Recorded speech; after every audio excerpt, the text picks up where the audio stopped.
You said you lived from the corner one time in these preseason games yesterday. Steph, was that your off-ball usage to that? Yeah, your guys' two favorite questions: what I wear to practice and me playing off-ball basketball. I don't want to ask. Welcome back to WNBA Pro. Look closely at the screen. Focus on her eyes. Caitlin Clark is growing tired of answering the exact same question, and it shows. You can hear it in her voice and see it in the way she shifts in her chair each time a reporter brings up the off-the-ball discussion. For 3 straight weeks, every press conference, media session, and podium appearance has featured some recycled version of it: how she feels about playing off the ball, sharing ball handling duties, or adjusting to a new guard rotation. Over and over again, the same theme. Clark, who has built a reputation for being professional, patient, and diplomatic, is beginning to show small cracks, not an outburst or meltdown, but subtle signs of irritation, a slight edge in her tone, shorter responses, a flicker of frustration in her expression. It's the kind of body language that suggests a generational player is nearing her limit. Here on WNBA Pro, this moment matters because the off-the-ball conversation is quietly becoming a potential source of tension within the Indiana Fever organization. Clark's mild irritation may seem insignificant, but it carries more weight than a dramatic media blow-up ever would. A public outburst creates a one-day headline. A player who holds frustration and creates a slow-burning tension that can linger throughout a season. Right now, Clark is simmering. She continues to answer questions and say the right things, even explaining that if a teammate is open, passing the ball is simply the right play. Yet the enthusiasm that defines her love for basketball fades when the focus shifts to narratives about her role. She lights up when discussing competition and winning, but noticeably dims when revisiting the same off-the-ball storyline. The real issue is that the narrative isn't fading. In fact, it's being unintentionally reinforced by head coach Stephanie White, allowing this underlying tension to keep building. There's been conversations this year about Caitlin relinquishing some of the ball handling duties. How did that idea kind of come about, and how did she take it? Was she on board from the beginning, or did you have to kind of convince her a bit? This is not some revolutionary idea. I mean, I think when you watch professional sport, that's why you see AB with the little smile and Kelsey starts to laugh. Head coach Stephanie White defended the off-the-ball concept as if it were the most obvious strategy in basketball, emphasizing that it isn't some revolutionary idea but rather a logical response to how defenses treat Caitlin Clark. She framed it as a compliment, explaining that Clark draws such intense defensive pressure, picked up full court, trapped, and constantly bumped, that moving her off the ball allows her space to operate and conserve energy. On paper, it's sound, even fundamental, basketball logic. But publicly, it's the same message that has been frustrating fans of the Indiana Fever for weeks, and now, it may be wearing on Clark herself. What's being overlooked is what Clark actually said at Media Day, which reveals her mindset clearly. She believes she is the best transition player in the league. That statement matters.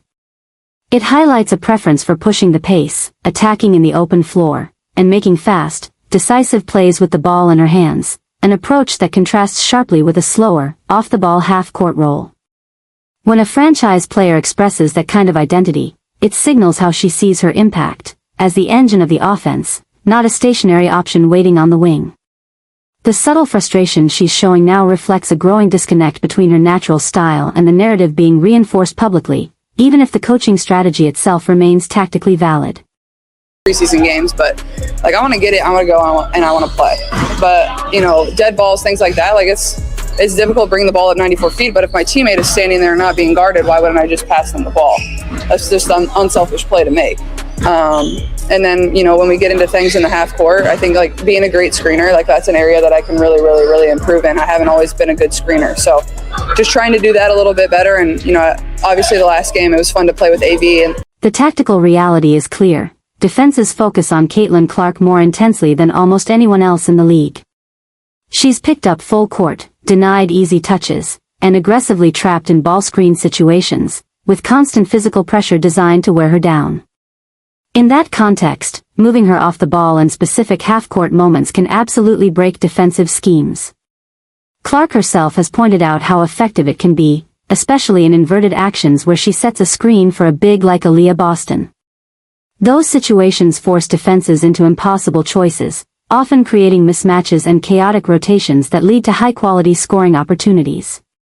It's smart, dynamic basketball when used as a targeted weapon. The issue, however, isn't the tactic, it's how heavily it's being emphasized. There's a significant difference between deploying off-ball movement as a situational strategy and making it the centerpiece of the public identity for the Indiana Fever. The coaching staff, led by Stephanie White, has consistently highlighted this approach in press conferences and interviews, to the point where it has become the dominant narrative of the preseason. That repetition is what's fueling the irritation. Clark clearly understands and even appreciates the tactical value, but the constant framing of her role around playing off the ball risks overshadowing the broader picture of her game. Instead of being seen as a versatile, tempo-controlling offensive engine, the conversation keeps circling back to one specific adjustment.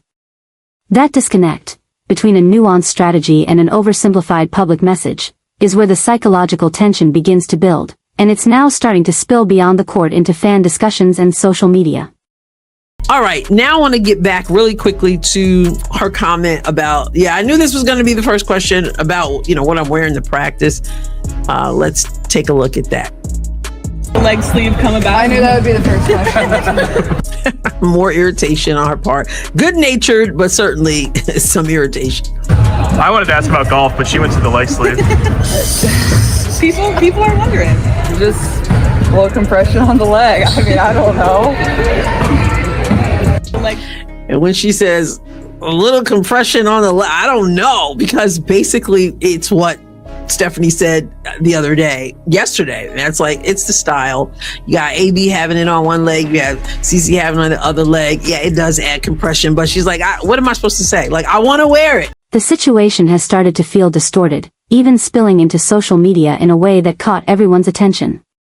Caitlin Clark reacted to an AI-altered promotional post from the Indiana Fever with a short, sarcastic comment, "New hand alert," openly poking fun at how unnatural it looked. Fans loved the moment because it felt genuine and unfiltered, but it also revealed something deeper. Clark is paying attention to everything around her. She notices the messaging, the repeated off-the-ball narrative, the types of questions she's asked, even how she's portrayed visually and statistically.